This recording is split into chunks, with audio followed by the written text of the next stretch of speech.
That's how you answer Tuesday night's game? Yeah, I think it was the response we were all hoping for after a tough loss against Golden State. First quarter, obviously, got off to a decent start, but I challenged our guys and they answered. They had 30 points in that first quarter and on their way to 120. And second quarter, 17 points allowed, and that third quarter might have been one of our better quarters of the season. So Jamal got going, Joker was great, Paul, Torrey, Malik early, Malik at 9. Everybody contributed, Vic. So great response, but we have one more game to finish out these first 11 games in 19 days against Cleveland. And if we can get that one and finish 8-3, kind of come up for air and get ready for Utah, that'll be a great thing for us. Given all the games, how nice was it to rest your starters there in the fourth quarter? Yeah, it was. That's always great, and just as important, it's great for the other guys to get out there and play. Trey Lyles coming back from the wrist, try to find his rhythm. Juancho was really active, energetic, all over the place. Monte, Mason. I love watching Mason Plumlee play his activity. So then even late, getting Brandon and Tyler in the game. Any minutes you can get them is minutes well deserved because those guys work their butts off for us. After the first quarter, you got in the huddle and you told your team, "Let's bring our defense. Bring our defense." You did in the second. What is your defense? How would you define it? I would say when we're at our best defensively, we're into people. Teams feel us. We're dictating to them as opposed to being, reacting to everything they do. We're up, we're aggressive, and we're flying around, giving multiple effort. And I think, from the first quarter to that second quarter, there's a marked difference. And then, Lauri Markkanen's a heck of a player. He killed us in the first half. In the second half, he only had 7 points. Zach LaVine is one of the most talented players tonight, but I thought the combination of Torrey and Gary Harris guarding him, he had 2 points going into the fourth quarter tonight. So we did a hell of a job on him. And just pride, wanting to go do it. And I was pissed off because we talked about everybody wanting to be an improved defensive team. And first quarter, we didn't play like we wanted to be that team. Fourth quarter, we didn't do it either. Obviously, we played great defense second and third. So that's the challenge, doing it for close to 48 minutes as possible. When Jamal was feeling in the third quarter, you just give him a green light. You just sit back and say, "Do what you want."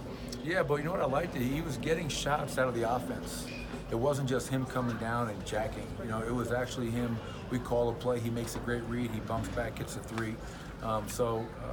But yeah, when he has it going like that, obviously he can get hot in a hurry. And he had 22 points, I believe, in that third quarter. So great job of him getting into that rhythm, finding that shot, and taking good shots, not just a wild shot. So happy for Jamal to get that ball going in the basket. You mentioned Gary. He had been out for 10 days. Perimeter defense is a hard thing to play in this league. You need everybody you can to carry that task. What did you think of him tonight, and how important just is he to what you guys try to do on that end of the floor? Oh, he's so important.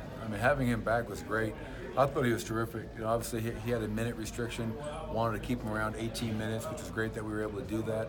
But offensively, he had a great rhythm, great patience, shot the ball well, got to the cup, and made a couple of great passes in that first half in pick and rolls.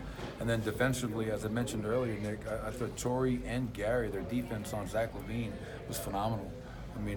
If you can shut a guy like Zach LaVine down for 3 quarters, only having 2 points, that's a job well done. Season high in three-pointers made tonight. Any particular reason for that? I love the fact that we had 34 assists, only 7 turnovers. So when you don't turn the ball over, you're going to give yourself a chance to get shots off. But to go 20 of 40 from the three is a fantastic number. I think it speaks to our willingness to play together, play for each other, find the open man.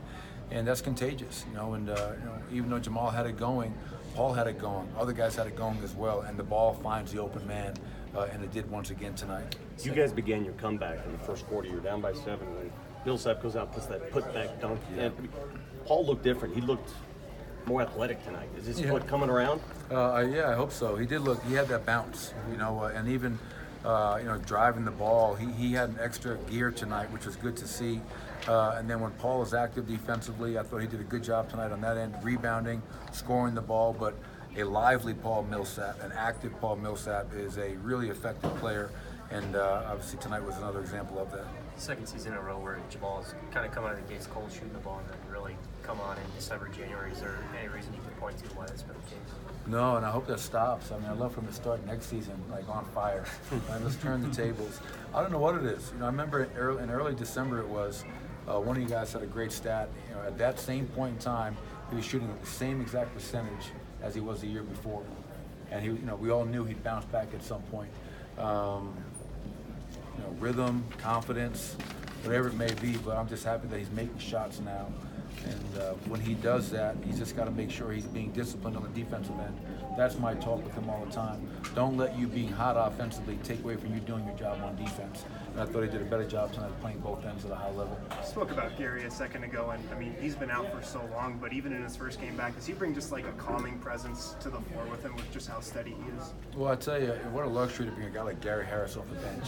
I mean, like, he's a heck of a player. I said it all last year and the 2 years prior. He's probably our most consistent player. You know what you get from Gary every single night. He plays at a high level defensively. He accepts that challenge. Then offensively, I mean, I think you're seeing his game improve. We know he can shoot. We know he can get to the basket. But now he's adding playmaking, pick and roll, and making plays for his teammates. So, yes, very calming effect. And when we get whole, whenever that is, I don't know when that's going to be, Harrison, but I'm really curious to see who we're going to be.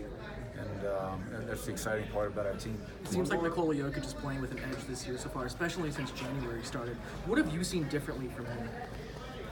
Yeah, I would just say more aggressive, more vocal.